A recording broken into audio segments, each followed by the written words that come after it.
একজন মানুষ হিসেবে আমার মানবতা দেখাতে হবে, আমার মানসিক স্বাস্থ্যের প্রতি সচেতন হতে হবে। প্রথমে মানবতা, আমরা যেহেতু মানুষ, আমাদেরকে মানবতা দেখাতে হবে, এর তো আসলে বিকল্প কোনো ধারা নেই। এখন এই মানবতা দেখাতে গিয়ে আমাদের ধরন রকম ভিন্ন ভিন্ন হতে পারে। যে কোনো দুর্যোগপূর্ণ অবস্থায়, যেখানে বন্যা কবলিত হচ্ছে বা কোনো ধরনের ডিজাস্টার হচ্ছে, ম্যানমেড ক্যালামিটি হলেও কিন্তু আমাদের সরকাররা সাহায্যের হাত বাড়িয়ে দিচ্ছে। বিভিন্ন এজেন্সিগুলোও কিন্তু হেল্প করছে, বিভিন্ন অর্গানাইজেশনস, বিভিন্ন প্রফেশনাল গ্রুপস।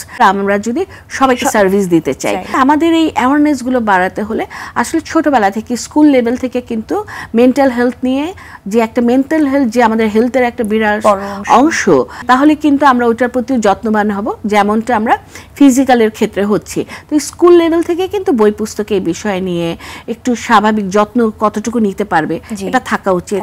এবং গ্র্যাজুয়েশন লেভেলে গিয়েও যে যারা মেডিকেল পড়ছে তারা ছাড়াও অন্যান্য প্রফেশনাল ওইসব জায়গায়ও যদি মেন্টাল হেলথ ইস্যুটা যার যার প্রফেশনে যেভাবে চায়, কমন কিছু তো কথা থাকবেই আমার, এরকম না যেটা ধরা হয় বা জানতে হবে, এই ব্যাপারগুলো যদি থাকে সবাই কিন্তু পড়বে।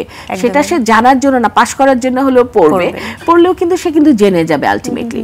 এবং প্রতিটা জায়গায় রিক্রুটমেন্টের ক্ষেত্রে আমার মেন্টাল হেলথটাকে প্রথমে যদি অ্যাসেস করা হয়, তাহলে কিন্তু মানুষ এটাকে প্রায়োরিটি দিবে যে হ্যাঁ, মেন্টাল হেলথের এইটা যদি আমি স্টেবল না রাখি, আমার যদি সবকিছুকে আমি অ্যাকর্ডিংলি সঠিকভাবে না রাখি, তাহলে ওখানে আমার একটা ভবিষ্যতে প্রবলেম হতে পারে। এবং কারো যদি আগের থেকে সমস্যা থাকে, তাহলে সে যাতে সঠিক জায়গায় হেল্পটা সিক করে, শুধুমাত্র ট্রেডিশনাল হিলারদের কাছে গিয়ে ঝাড়ফুঁক পানি পড়া খেয়ে যাতে ওটাকে সমাধানের চেষ্টা না করে। এখন কিন্তু বিভিন্ন জায়গায় সরকারিভাবেও কিন্তু এই ট্রেডিশনাল হিলারদেরকেও মেন্টাল হেলথ রিলেটেড কিছু শর্ট ট্রেনিং দেওয়া হচ্ছে, যাতে অ্যাটলিস্ট ওনাদের কথাগুলো তো মানুষরা শুনবে। হ্যাঁ, তো সেই সব বিষয়ে আসলে কিছু কিছু করা হচ্ছে, কিন্তু তারপরে সেটা যথেষ্ট না, অপ্রতুল অবস্থাতেই আছে।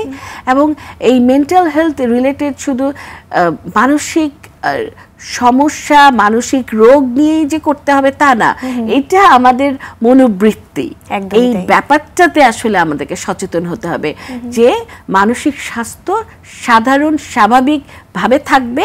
আমার যেরকম জ্বর, জারি, সর্দি, কাশি হয়, তেমনি আমার মানসিক স্বাস্থ্যেরও কিছুটা বিপর্যয় বিভিন্ন সময় হতে পারে।